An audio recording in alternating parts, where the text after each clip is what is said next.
Hello and welcome to this first video about Portugal in the Napoleonic period. Where better to start than where Napoleon himself rose through the ranks, the French Revolutionary Wars of the 1790s. In this video I will be talking about the Portuguese division sent to help Spain in its war against France in 1793.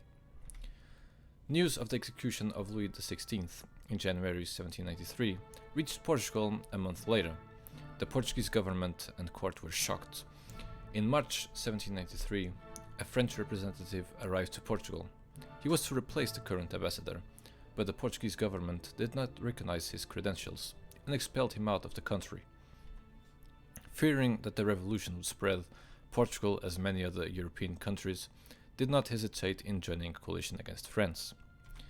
By July 1793, Portugal and Spain made a treaty where both countries would help each other in the fight against France.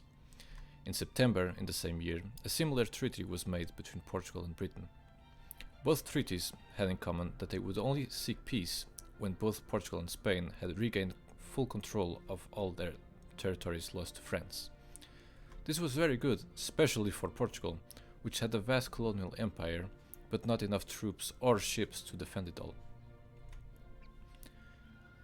Already before the treaties had been signed, a Portuguese division was being assembled under the command of the Scottish-born General John Forbes Skeletor. The division was composed of 6 infantry regiments and an artillery brigade, a total amount of 5,052 soldiers and 22 pieces of artillery. It is important though to point out that at this time the Portuguese army had not been in any big war since the 1760s, where Spain had invaded Portugal.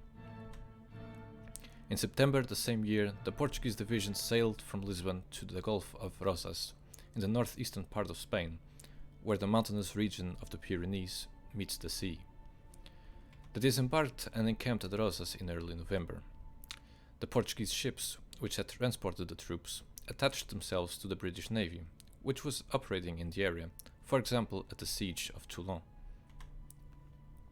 The Spanish army had invaded the southern French province of Roussillon, and had established its headquarters at the French border town of Boulot.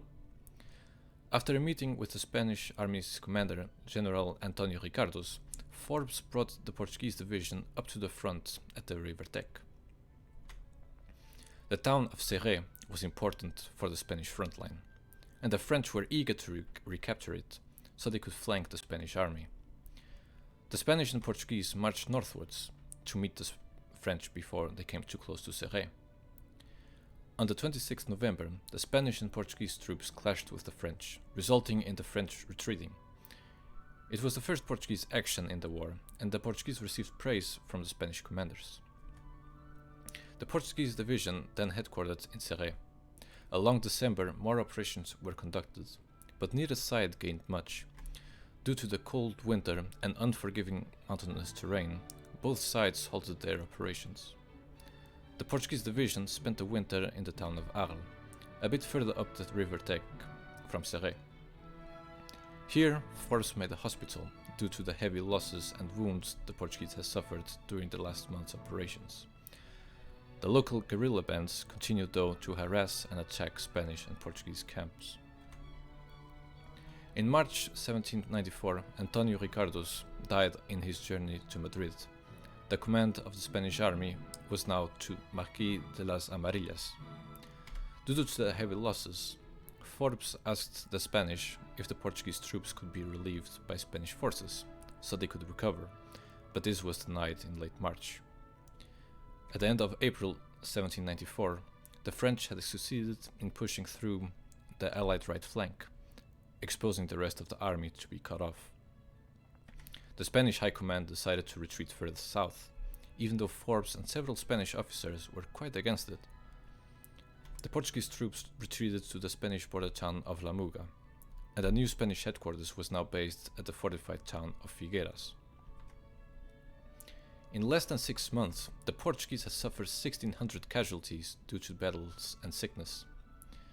By mid-September 1794, the Portuguese position was now under constant attack by French forces.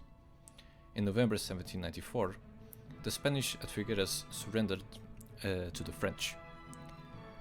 In December, a new commander of the Spanish army was announced, General José Urrutia. He put the Portuguese division as a reserve force, along with some Spanish troops. This war was basically over now. And in July 1795, treachery was committed. Spain, being hardly able to defend against the French offensives, made peace with France at Basel. This was done without consulting Portugal, basically deserting the Portuguese allies. France had now secured its southern border and taken Spain from Britain. Not being able to continue the war on its own, the Portuguese government decided to withdraw the Portuguese division. On the 28th of October 1795, the Portuguese troops embarked on ships in Barcelona and arrived in Lisbon on the 11th of December 1795. In August 1796, Spain made an alliance with France. Portugal was now in a really delicate situation, as it was officially still at war with France, and Spain now on the French side. Portugal was totally isolated on the European mainland. A key person in the Spanish and French negotiations was Manuel Godoy, the future Spanish Prime Minister, who for now was given the title of Prince of Peace by King Charles IV of Spain. It would not be the last time Godoy's decisions would torment the Portuguese government. Thank you for watching this video. If you liked it, please do leave a like and subscribe for more content like this. The next videos will go more into the Portuguese diplomatic situation in these years, the late 1790s, and look at the different persons who had a role in it, for example these two who we are looking at right now. Don't forget also to check this channel's Facebook and Instagram page, the links are in the description below. And yeah, thank you. And here are some of the sources, and I hope you will stick around. Thank you.